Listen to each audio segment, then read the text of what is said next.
Hey everyone, welcome back. Today is a big one. I'm finally showing the project that took me 4 years to complete. My retro 3D platformer Blueberry vs. the Army of Cyborgs.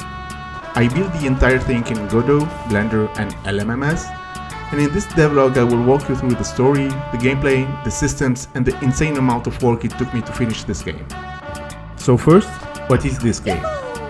Blueberry vs. the Army of Cyborgs is a retro-style 3D platformer about an alien named Blueberry who must defend his homeworld, planet Baga, from a brutal invasion. The invaders are an army of cyborgs led by Cybex, the commander-in-chief, and his generals. They've taken prisoners, built military outposts, and spread across the entire planet. The only one standing in their way is you. The game has a total of 10 levels, 1 tutorial and 9 full missions, each ending with a boss fight. Every level introduces new enemies, traps, missions and mechanics. Finishing all this content as a solo dev was, well, let's just say it took a while. All the characters, enemies, traps, props, everything were modeled either in Blender or Godot. Blueberry himself went through multiple redesigns before I found a style that felt right. Simple, expressive and retro. As I built the levels, the story grew with them. So I added NPCs, friendly aliens that survived the invasion.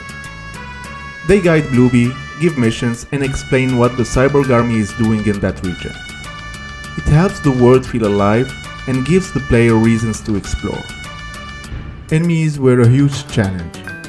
I started with a simple cyborg that ran toward you to hit you with a bat, but then I added fast spiders that throw fire at you, snipers that shoot you from far, grenade launcher cyborgs that overwhelm you with a high bombing rate, giant cyborgs that kick the ground whenever you approach them, and others, each with its unique attack patterns.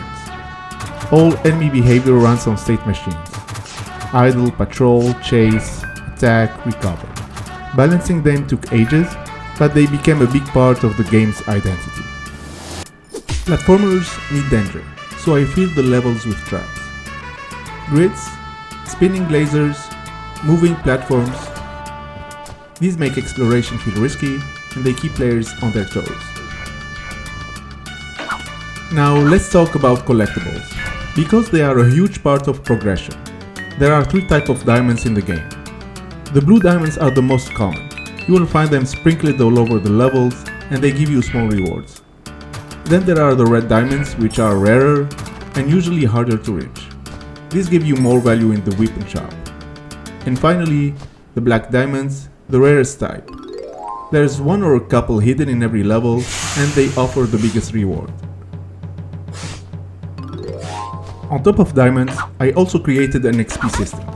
You gain XP from collecting diamonds, completing missions and defeating enemies. Your XP level determines which weapons and abilities you can unlock. To buy ammo for existing weapons, you just need diamonds. But to unlock new weapons, it requires 2 things: enough diamonds to buy them, and enough XP to qualify for them. This makes progression feel meaningful instead of just collect everything and buy everything. Movement abilities were a big part of the gameplay. Blueberry's grapple hook lets him swing across specific anchor points and reach places he cannot jump to. Blueberry can also collect wings that let him fly and speedrun levels. This completely changes how you approach platforming and exploration. But just mind, not all levels have wings and they are hidden in secret places. Every level ends with a boss, one of Cybex's generals. Designing these fights took a long time. Each boss has its own phases, patterns and weaknesses. And of course, the final boss fight against Cybex was the hardest to design. But it became one of my favorite parts of the whole game. I made all the music and sound effects in LMMS and Audacity. I went for different styles of vibes, simple melodies, punchy drums, lot of synths and flutes. Audio is what finally made the game feel alive. By the way, the background music of this video is from the game. So that's Blueberry vs. the Army of Cyborgs. A 4-year solo project built mainly with Godot, Blender and LMMS. It started as a tiny prototype and turned into a full 3D platformer with bosses, traps, missions, collectibles, progression, NPCs, and a full story. If you've been following the journey, thank you. If you've been following the journey, thank you. And if you want to support, please wishlist the game. The link is in the description. This has been an incredible project to work on, and I can't wait to share it with you. Till next time, bye now.